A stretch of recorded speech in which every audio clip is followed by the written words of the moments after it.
आज के इस लाइव सेशन का पर्पस ये है कि हम लोग काफ़ी हद तक बहुत सारी वो बातें जो बच्चों से रिलेटेड हैं जो आप क्लिनिक में नहीं पूछ पाते हैं, तो this is a free time जब हम एक्चुअल में डिस्कस कर सकते हैं उनके दूसरे इश्यूज़ को लेके, स्पेशली उनके न्यूट्रिशन वाले इश्यूज़ को लेके। उनके हम अलग-अलग टॉपिक्स पर इस तरह के सेशंस करेंगे सो दैट आप अपने फ्री टाइम में जब आपके मन में जितनी क्वेरीज हैं you can talk to me on this issues. So आज का जो सेशन है वो बेसिकली न्यूट्रिशन पे है कि बच्चों का न्यूट्रिशन जो है वो किस तरह से होना। तो सबसे पहली चीज जो है वो काफी पेरेंट्स के मन में डाउट होता है कि वेजिटेरियन डाइट और नॉन वेजिटेरियन डाइट में क्या डिफरेंस है और वो बच्चों की हेल्थ को किस तरह से अफेक्ट करता है। So definitely non vegetarian diet जो है उसमें दो चीज़ें जो एडिशनल एड ऑन होती हैं जो हमको वेजिटेरियन डाइट में इंक्लूड नहीं कर पाते। वो नॉन वेजिटेरियन डाइट में एक्स्ट्रा B12 होता है जो कि वेजिटेरियन सोर्सेस से प्रोक्योर करना थोड़ा डिफिकल्ट होता है, और कैल्शियम एक और होता है जिसकी कमी बच्चे में हो सकती है यदि वो वेजिटेरियन डाइट पे है। बट हमको ये ध्यान रखना है कि हम क्या डाइट में एक्स्ट्रा करें ताकि वो नॉन वेजिटेरियन डाइट से कंपनसेट हो सके। आप लोगों का जो एम्फेसिस होता है वो मोस्टली होता है कि बच्चों को दूध पिलाना, एक्स्ट्रा मिल्क पिलाना। दूध के बजाय आप कोशिश किया करें कि बच्चे को मिल्क प्रोडक्ट्स की हैबिट डालें। दही, चीज, पनीर, ये चीजें ज्यादा फायदा करेंगी बच्चे को बजाय। So milk should not replace meals first of all, और वो तभी होगा जब आप दूध ज्यादा नहीं पिलाएंगे। तो यदि हम वेजिटेरियन वर्सेस नॉन वेजिटेरियन की बात करें तो डेफिनेटली जो है आपको कहीं ना कहीं मिल्क प्रोडक्ट्स को एक्स्ट्रा इंक्लूड करना पड़ेगा उसमें, दही, चीज, पनीर, ताकि B12 की डेफिशिएंसी कंपनसेट हो। बच्चों को सोयाबीन आप दे सकते हैं, लेग्यूम्स दे सकते हैं, पल्सेस दे सकते हैं। जब आप ये सब चीजें एक्स्ट्रा देंगे तो जो थोड़ा बहुत कमी रहता है एक वेजिटेरियन डाइट में वो उसको हम कंपनसेट कर पाएंगे। दूसरा, ऑर्गेनिक फूड का काफी ट्रेंड है आजकल। काफी पेरेंट्स को लगता है कि बिकॉज एक दूसरे से सुनते हैं तो आपको लगता है कि हम बच्चे को भी ऑर्गेनिक फूड दें। ऑर्गेनिक फूड होता क्या, हम सबसे पहले ये समझते हैं। ऑर्गेनिक फूड वो होता है जिसमें कि जिसको बनाने में पेस्टिसाइड्स या दूसरी चीजों का यूज नहीं होता है, और ये वो फूड होता है जो जेनेटिकली मॉडिफाइड भी नहीं होता है, जो कि डायरेक्ट आप उसको बोल सकते हैं कि सबसे लेस हार्मफुल तरीके से उसको उस क्रॉप को ग्रो किया जाता है। उसमें कोई एक्स्ट्रा पेस्टिसाइड्स और दूसरी चीजों का यूज नहीं करते, तो एक तरह से बिल्कुल नेचुरल फूड होता है। लेकिन प्रॉब्लम ये होता है कि हमारे बच्चे को ऑर्गेनिक फूड की से ज्यादा बैलेंस डाइट की जरूरत है। आप इस बात को समझें, ऑर्गेनिक फूड के साथ में दो इश्यूज रहते हैं। पहला इशू ये रहता है ऑर्गेनिक फूड के साथ में, वो ये रहता है कि उसका कॉस्ट, और दूसरा उसका अवेलेबिलिटी, और उस पर भरोसा करना कि वाकई में ऑर्गेनिक है या नहीं है। बिकॉज मार्केट में आप किसी भी फूड को ऑर्गेनिक के नाम से दे सकते हैं, you don't have any test कि आप उसको किसी तरीके से आप उसको टेस्ट कर पाए कि ऑर्गेनिक है या नहीं है। तो कई पेरेंट्स को जिनको बहुत लगता है कि हम बहुत फैंसी फूड्स दें या बहुत ऑर्गेनिक फूड्स दें, उसकी बजाय बेहतर ये है आप कोशिश करें कि बच्चे को वेल बैलेंस डाइट दें। अभी ऑर्गेनिक फूड फिर भी इंडिया में बहुत प्रैक्टिकल कॉन्सेप्ट नहीं है। बैलेंस डाइट पे मैं आपको और आगे बताऊंगा, लेकिन काफी पेरेंट्स परेशान होते हैं कि हम बच्चे को सिर्फ ऑर्गेनिक खिलाएंगे जिसका कोई बहुत फायदा नहीं होता है। एक और नेक्स्ट क्वेश्चन जो आप लोग सबसे कॉमनली पूछते हैं कि बच्चे की इम्यूनिटी कैसे बढ़ाएं, क्योंकि उसको बार बार कफ कोल्ड होता है, सर्दी खांसी होती है, बार बार बीमार पड़ता है। तो पेरेंट्स को ये लगता है कि इम्यूनिटी जो होती है वो बढ़ाने का सबसे अच्छा तरीका ये होता है कि फूड्स खाना इस तरह से दें कि उसका इम्यूनिटी। देखिए, इंपॉर्टेंट चीज क्या होती है, आपको क्या खाना है, इससे ज्यादा इंपॉर्टेंट आपको मालूम होना चाहिए कि क्या नहीं देना है। इम्यूनिटी की बात कर रहा हूं मैं सिर्फ, कि बच्चों को क्या नहीं देना है वो ज्यादा इंपॉर्टेंट है, बजाय कि हम ये समझे कि बच्चे को हमको क्या देना है। तो इम्यूनिटी कम नहीं हो इसके लिए डाइट इंपॉर्टेंट है। और जितने भी जंक फूड्स होते हैं, तले गले फूड्स होते हैं, जो अनहाइजेनिक फूड्स होते हैं, इससे इम्यूनिटी कम होती है डेफिनेटली।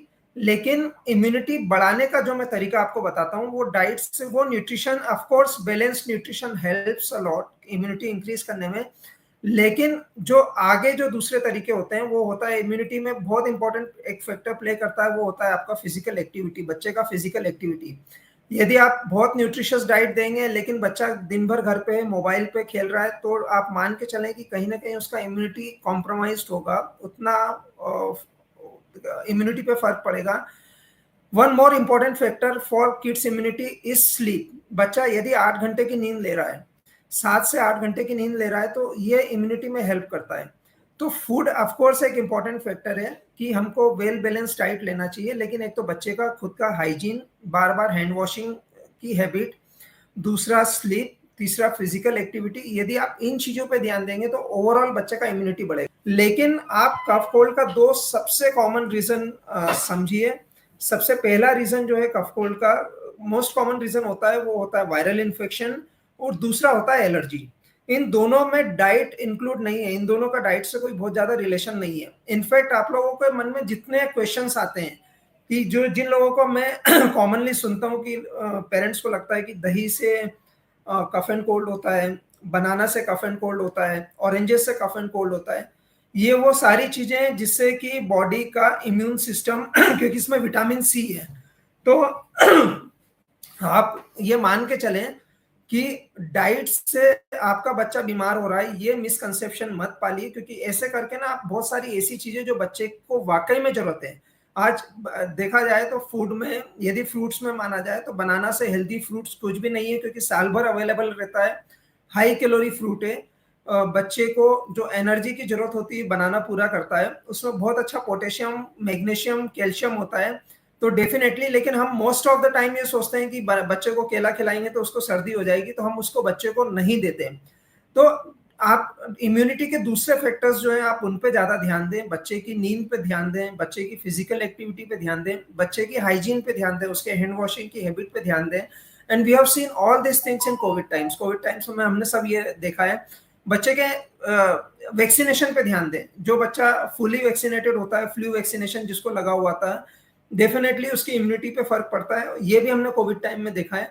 तो बेसिकली इम्यूनिटी का रिलेशन फूड से कम होके दूसरी चीजों से ज्यादा इंपॉर्टेंट है। लेकिन फिर भी एक फाइनल टिप यही होता है कि यदि आपके मन में है कि किसी चीज से उसको तकलीफ होती है, या आपको लगता है कि उसने कुछ खाया और उससे उसको प्रॉब्लम है, तो उसको इवनिंग टाइम में अवॉइड करें। हमारे और उसको जो है वो आप मॉर्निंग टाइम में फिर भी दे सकते हैं। बनाना, दही, ये मॉर्निंग टाइम में अलाउड होता है, लेकिन ऑफ कोर्स इवनिंग में आप उसको थोड़ा बहुत अवॉइड कर सकते हैं।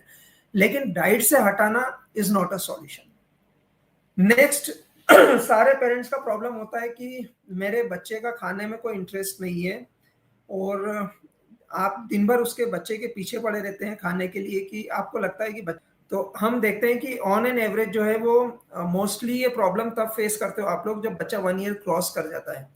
बहुत कम पेरेंट्स ऐसे होंगे, 1 साल से छोटे बच्चे, जब पेरेंट्स ये शिकायत करते हैं मुझसे कि बच्चा खाना नहीं खाता। 1 साल के पहले जो है वो 6 ईयर्स, 1.6 ईयर्स। तो जो मोस्टली पेरेंट्स वो होते हैं जिनको लगता है कि बच्चा खाना नहीं खाता, और वो उनको लगता है कि, और उनके बच्चे of course after 1 year of age ऐसा करते हैं। अब आप टेक्निकली एक बात को समझिए, आपका बच्चा जब उसका बर्थ हुआ था तब उसका वेट था ऑलमोस्ट 3 kg। 2.5 से 3 kg के बीच में सभी बच्चे रहते हैं, एक एवरेज वेट बता रहा हूँ आपको। और 1 साल पे आपके बच्चे का वेट हो जाता है 8.5 टू 9 kg। और ये एक मास रूल है, आप लोग अपने भी बच्चे का वेट देखेंगे तो लगभग इतना हो जाता है, किसी का आधा 1 किलो कम ज्यादा होता है, बट उससे कोई बहुत फर्क नहीं पड़ता है।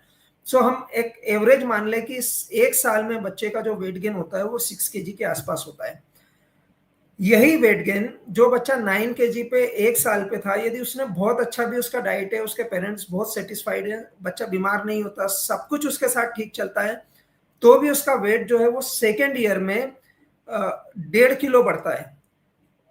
मतलब फर्स्ट से सेकेंड यदि 9 kg का बच्चा है, तो यदि वो 11.5 भी हो जाता है, और पेरेंट्स मुझसे पूछते हैं कि सर इसका वेट कैसा है, तो आई एम वेरी हैप्पी। मैं उनको बोलता हूँ कि बच्चे ने बहुत अच्छा वेट गेन किया है। तो हम 1.5 किलो के वेट गेन को सेकेंड ईयर में बहुत अच्छा मानते हैं, और यही ट्रेंड आगे चलता है। तो जब फर्स्ट ईयर में बच्चे ने 6 kg वेट गेन किया, सेकेंड ईयर में बच्चे ने 1.5 kg वेट गेन किया, तो अब आप देखेंगे कि 1.5 किलो का बच्चा, जो बच्चे का वेट गेन था, वो ऑलमोस्ट 1/3 हो गया 1 साल के बाद में। तो जब बच्चे का वेट 1/3 हो गया, तो हमारे एक्सपेक्टेशन बढ़ना नहीं चाहिए कि बच्चे का डाइट का रिक्वायरमेंट बढ़ जाए, because diet is directly proportional to the weight gain. जितना वेट गेन बच्चे का होगा, जितना बच्चा तेजी से ग्रो करेगा, शरीर की डिमांड उतनी रहेगी, शरीर की डिमांड उतनी रहेगी तो बच्चा डाइट खाने की डिमांड करेगा। तो 1.5 साल 1 साल के बाद में बच्चे का, इसलिए नेचुरल तौर पे, मैं ये नहीं बोल रहा हूँ कि आप लोगों को इफर्ट्स छोड़ना चाहिए, लेकिन मैं आपको सबसे पहली चीज सिर्फ ये समझा रहा हूँ कि नेचुरल तौर पे 1 साल के बाद में बच्चे की जो डाइट है वो कम हो जाती है। अब उसके बाद में हम क्या गलती करते हैं कि बच्चा फिर भी नहीं खाता। क्या सबसे मेजर गलती, क्योंकि दिन भर पेरेंट्स से बात करता हूँ और जो मुझे समझ में आता है कि आप बच्चे को साथ में लेके बैठा के अपने हाथ से खिलाने की कोशिश करते हैं। सबसे मेजर गलती जो मुझे समझ में आती है कि आप कोशिश करते हैं कि बच्चा आपके हाथ से पूरा खाना खा ले, और यही से बच्चा जो है वो डाइट के लिए उसका डिस्ट्रैक्शन शुरू होता है।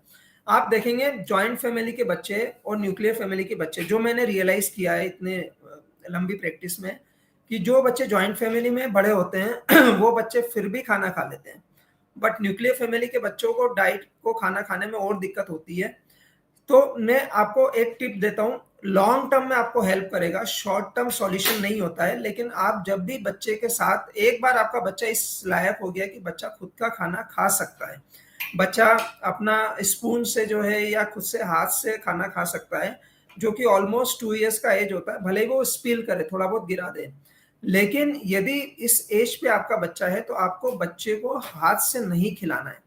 आप बच्चे के साथ में बैठो अपने फ्री टाइम में, आपका प्लेट अलग रखो, बच्चे का प्लेट अलग रखो, और आप जैसे जैसे खाते हैं बच्चे को एनकरेज करें कि वो भी खाए। मुझे मालूम है कि उसमें बच्चा उतना नहीं खाए की कोशिश करते हैं, या कई बार घर में पेरेंट्स पकड़ के और उसको टीवी दिखा के खिलाते हैं, लेकिन हमारा प्रॉब्लम शॉर्ट टर्म नहीं है।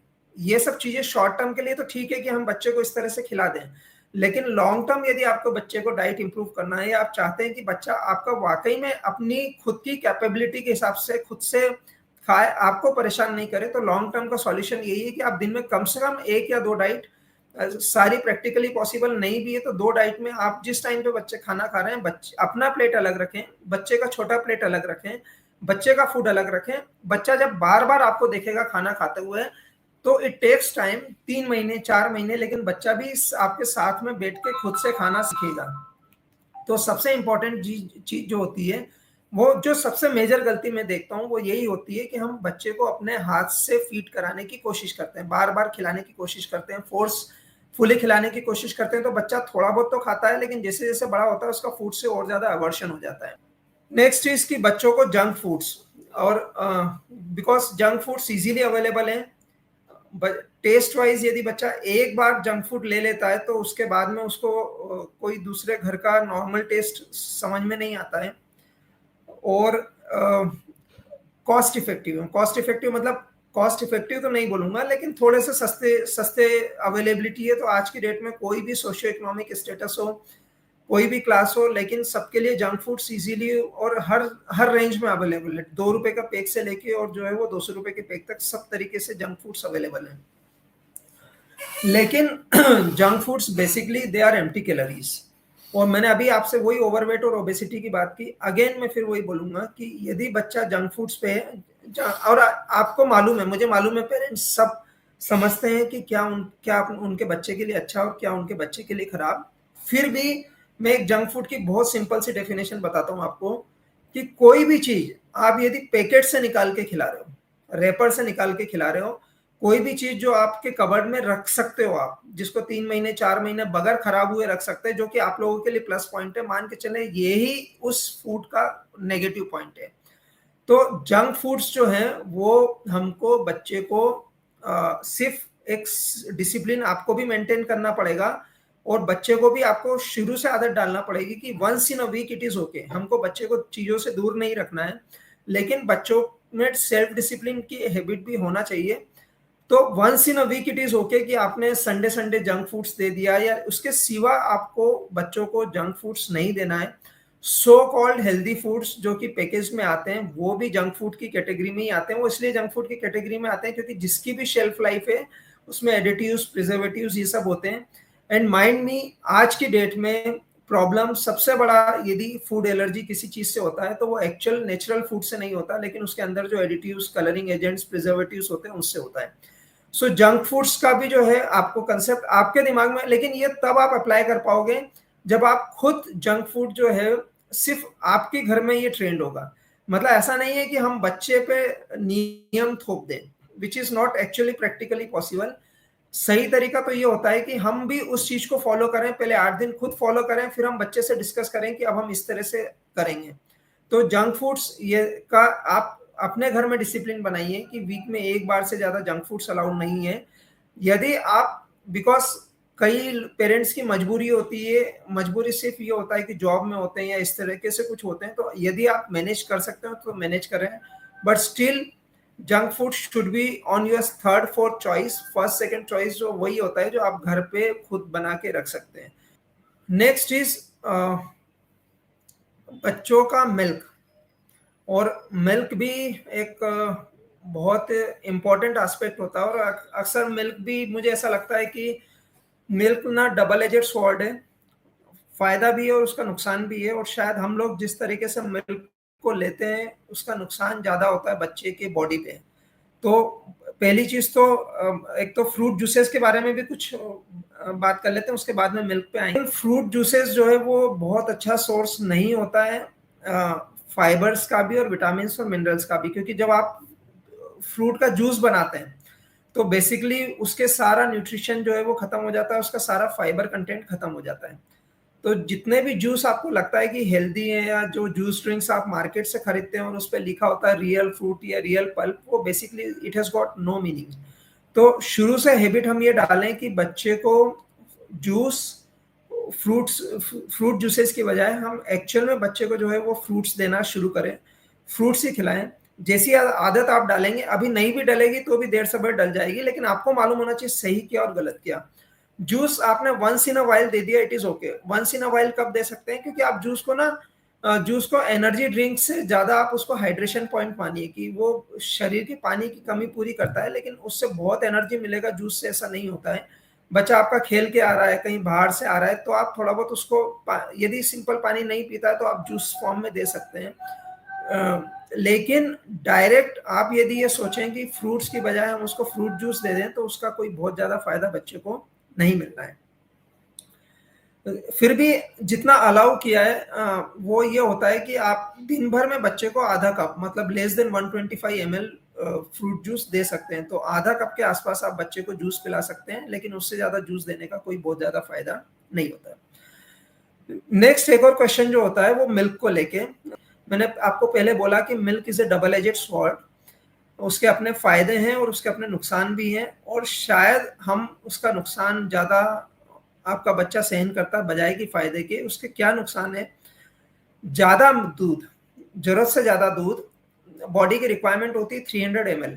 मतलब मैं आपको, यदि आपको एज वाइज में आपको वो करूं, तो यदि आपका बच्चा 2 से 3 साल का है तो उसको 2 कप से दूध 24 घंटे में, 24 आवर्स में 2 से 3 साल तक 2 कप से ज्यादा दूध नहीं देना है। और 3 से 5 साल के बच्चे को मैक्स टू मैक्स 2.5 कप दूध, उससे ज्यादा नहीं। तो 2 कप दूध आप जब देंगे, एक कप 150 ml का हम मानते हैं, तो वो 300 ml हो जाता है, और उससे ऊपर में 350 ml, 5 साल के आसपास में 350 ml। काफी सारे पेरेंट्स ऐसे होते हैं जिनके बच्चे 1-1, 1.5 लीटर दूध पीते हैं, और जब इतना ज्यादा दूध पीते हैं बच्चे, 500 ml के भी ऊपर यदि क्रॉस करता है, तो पहली चीज जो कम होती है शरीर में वो उसकी भूख, क्योंकि बच्चा मिल्क डिपेंडेंट होता है। मिल्क डिपेंडेंट मतलब क्या होता है? बच्चे को मालूम है कि मैं खाना नहीं खाऊंगा तो मेरी मम्मा मुझे दूध दे देगी। तो मिल्क डिपेंडेंट चाइल्ड वो होता है जिसको उसको समझ में आता है कि मैंने यदि अभी खाना स्किप कर दिया तो फाइनली मुझे दूध मिल जाएगा। अब दूध का क्या नुकसान है? दूध का पहला नुकसान तो ये होता है कि जो बच्चे दूध पे बड़े होते हैं उनके शरीर में हीमोग्लोबिन नहीं होता ज्यादा, because milk is one thing जो कि आयरन के एब्जॉर्प्शन को रोकता है। मिल्क में कैल्शियम होता है और वो आयरन के एब्जॉर्प्शन को रोकता है। तो ये जिन जिन जो बच्चे एक्सक्लूसिव या बहुत ज्यादा दूध पे बड़े होते हैं, वो बच्चे इनवेरेबली मान के चले 99% वो बच्चे जो होते हैं वो एनीमिक होते हैं, उनके शरीर में हीमोग्लोबिन कम होता है, पहली चीज। दूसरा जो ड्रॉबैक होता है दूध का वो ये होता है कि जब बच्चे मिल्क डिपेंडेंट होते हैं तो उनकी भूख एकदम खत्म हो जाती है। तो आपको दूध कितना देना है?